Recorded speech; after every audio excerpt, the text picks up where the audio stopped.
आप लोग देख रहे हैं हैंग आउट ट्रैवल और इस वक्त हम मौजूद हैं अरबाब नियाज स्टेडियम पेशावर में और इस स्टेडियम की जो है ड्रोन फुटेज आपको दिखाएंगे और साथ ही साथ में जो है ग्राउंड शॉट्स ये भी दिखाएंगे। काम जो है इस पे काफ़ी तेज़ी से जारी है और तकरीबन कुछ ही महीनों बाद हमें ये बेहतरीन स्टेडियम देखने को मिलेगा।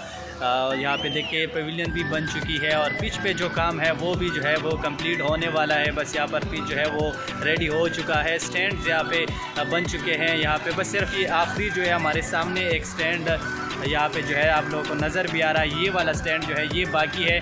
बाकी सारा काम कंप्लीट हो जाए। हल्का सा ये पवेलियन की जो इस साइड पे जो है जो स्टैंड है वो थोड़ा सा जो है रह चुका है। बाकी यहाँ पे काम जो है वो कंप्लीट हो चुका है ऑलमोस्ट जो है और वायरिंग रोड्स जो है वो भी लगना शुरू हो गए हैं। तो एक बहुत ही बड़ी खुशखबरी है यहाँ पर तमाम लोगों के लिए कि अरबाब नियाज स्टेडियम ऑलमोस्ट जो है वो कंप्लीट होने वाला है। और इस वीडियो में हम आपको दिखाएंगे और साथ ही साथ में नीचे ग्राउंड में पिच पे जो वीडियोज़ हमने किए हैं इंटरेस्ट इनका हो गया, साथ ही साथ में जो है हॉस्टल है साथ में प्लेयर्स के लिए वो भी हम आप लोगों को दिखाएंगे। तो देखते रहिए।